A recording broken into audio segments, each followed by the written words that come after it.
Welcome back, genius. You're here because you saw that video title and thought, ooh, I'm ready to hear some tea. Well, I cheers to that because I'm willing to share it with you.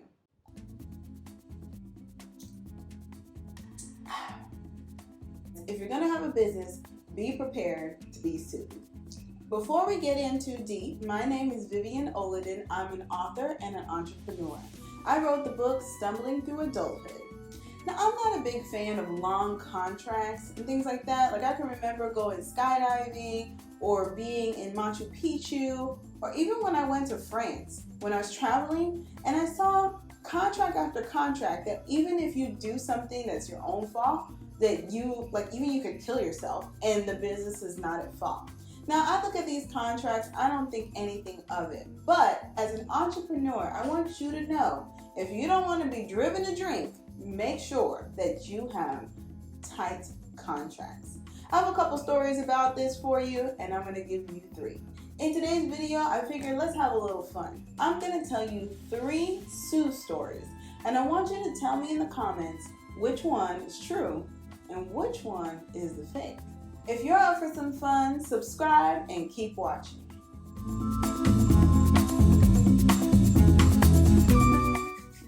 So let's call this first story PayPal Petty. So Betty is a hairstylist who hired my company because she wanted to be able to make bulk YouTube videos. So as you see here with this video, I do have a camera. And when it's not my own, I do have a little bit of talent to make videos for other people. So when it comes to making these videos, she hired my company, we filmed everything, and she was super happy. Outside of that, she referred us to other clients and even hired us again. The second time she hired us, she came and said, "Hey, Vivian, I have some extra money because I applied for a grant. This grant is supposed to give me some extra funds to be able to help with marketing and construction. Now that I have this grant, I want to use this money to rehire you and your company because you all did such a great job the first time." So Betty hired my company again. We were able to give her a marketing campaign, design everything coming up for the holidays, because at this time it was kind of like in October. And sometime around Halloween, this exact time, she came back and said, And she wasn't happy with anything. That the branding was totally wrong. She wanted to reach back out to us, but we were never open to talking to her on the phone. She didn't want to give us edits or give us feedback in writing, and because of that, all of the communication was by phone. We thought that that was totally wrong because in our company policy, it always says that you have to give your edits or ask for revisions in writing. So this particular client, right on Thanksgiving Day, applied through PayPal to have her funds reversed. So since the funds were reversed, on Thanksgiving Day, we lost thousands of dollars. Not only the money that she had paid for the second campaign that was granted to her, which technically means it wasn't even her money, but the money that she had paid for the first service, all those videos that were edited on her behalf, all of the branding, everything done for the salon, zilch zero, money's gone. So what happened? Well, we went into a PayPal, I forget what it's called now. I went into a PayPal transaction. You know when you go to like PayPal court? So inside of PayPal, we had to prove that we had actually provided this service, that the client received everything that we offered, and that, basically what she was claiming was totally false, and that we had given her the service. So after back and forth, and because we had everything in writing, well, the things that she didn't put in the phone call, we were able to win that case. But that same client went back to her credit card company and reversed the charges. So I want to hear from you down in the comments. Has anything like this ever happened to you? Have you ever had a transaction with someone using PayPal as payment and then had that payment reversed? Did you win in PayPal court? Were you a loser in PayPal court? I want to know what happened. And tell me, is this story true? Story number 2. Let's call this one Website Worry. So we were working with a client, hired us, saw our business online, was referred by another amazing client, and they came to us because they wanted to design a new website. The biggest complaint was that the website they did have was spectacular. It looked amazing. it didn't. It needed to be updated. But that they weren't able to handle any of the back end. They wanted to be able to work with a program that let them make the edits and also be able to share new ideas like, special deals at the spa, offers, sales, whatever. They wanted to be able to make those changes themselves. Now, Flourish Media, we are a marketing training company. So we train entrepreneurs and business owners on how they can do a number of different things. Websites is easy. So, there's so many solutions. There's Wix, there's Squarespace, there's GoDaddy, there's so many. So what we did is we were able to talk with the client. We had what we call a 13-point assessment where we reviewed all of the challenges that they had alongside with their budget and their capabilities. So what we found with the best solution was for them to use a Squarespace backend. So because their number one complaint was that they wanted to be able to make changes, they wanted to be able to access all of the back end, we suggested to them that they definitely wanted to go with a template. Because as you know, all you marketing nerds out there, if you use Wix or GoDaddy or any of these different places, if you change the template, if you upgrade, if you pump that thing up with some design, some programming, then you are outside of the warranty, and that platform is not going to cover any other types of changes, and they can't really help you after you get outside of the template. So knowing that, we made sure that this particular client used a template. We were able to show them the template, they picked the template, but most importantly, they assigned someone within their staff to be our go-to person. So inside of their staff, they assigned a young lady, let's call her Wendy, right? This story is called Website Worry. Let's name her Wendy.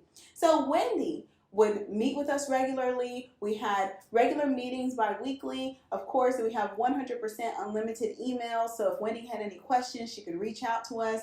We had benchmarks. We were rocking right through this project. Everything's happening great. And remember, we always get revisions in writing, and we kind of don't lean toward having phone calls because when it comes down to it, those emails are very useful for a number of different reasons, but specifically, we are a growing company. We have more than one or two people. It's been a long time since I've been a real freelancer. I'm an entrepreneur, which means I have staff, I have partners, I have other people who are involved in the production of all of these pieces. So every single person needs to be able to have some type of program, some type of written word where they can look for revisions, right? And we can all stay on the same page. So website's done, we're at the very last proof, and now we have the business owner who stepped back into the conversation. This business owner, we can call him William, decided that he didn't like any of the edits from Wendy. He didn't approve of them, and in the end of the day, he didn't really like the overall look. He wasn't connecting with what Wendy had approved. So in that transaction, what happened is that we had to tell the owner, William, and his assigned contact person, Wendy, that sorry, you already approved these things. Not only did they approve it, but they paid for it. So there was no other work for us to do. So I want to know, is this story true? Have you ever dealt with a client or customer where they've gone back and forth, you've gone through the proofing process, they have approved the work, but then in the end, they said that they didn't like it? What did you do? I'm sure others will be very interested. And if you'd like to follow me on social media, you can. I'll put my social handles up, and you can connect with me on all of the socials. I'm Vivian Olodun on everything. So let's get into story number 3. Let's call this one E-commerce Emergency. So an e-commerce emergency, let's call her Wendy. We were able to work with her to, we went through the process, right? We went through the 13-point assessment process, and we found out that Emily was very interested in having an e-commerce store. The thing that she wanted to be able to do was to sell jewelry, and she had been doing that successfully for a really long time. And it was a time for her to upgrade the system and start adding clothes. So inside of her clothes, she's had, different photos, all these different things. And what she was doing was ordering, like clothes from Alibaba, from other places, and then restyling it and selling it on her e-commerce site. So the issue that poor Emily had was that she had gotten really used to all of the compliments she was getting on social media. And now more and more people were highlighting her because of her design work. Now, Emily ultimately came back to us because she had been highlighted and actually outed for never designing any of the work. All of her followers had started to say that Emily was not only not a designer, but she was a genuine liar. And one of her shoppers actually wanted to bring her to court. So she needed to contact us and needed Flourish Media to actually testify on her behalf as to how the campaign, everything came about, that she decided that she was going to start telling people that she was a designer. Because she did in fact design the jewelry, but she never designed the clothes.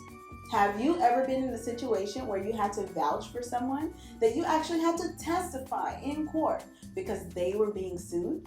What happened? Tell me in the comments, which one of these 3 stories is true? 3 stories, 1 fake. Which one is it?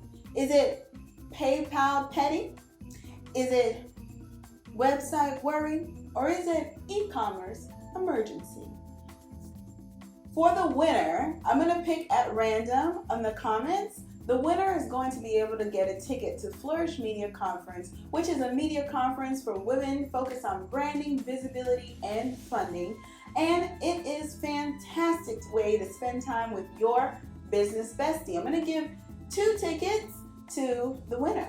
So comment below. I hope you enjoyed this. Don't really make videos like this too often, but it's fun to connect with you all. So if this is something that you like, or if there's another game you want to play, you know how to find me on social media, or you can comment below and we can keep the party going.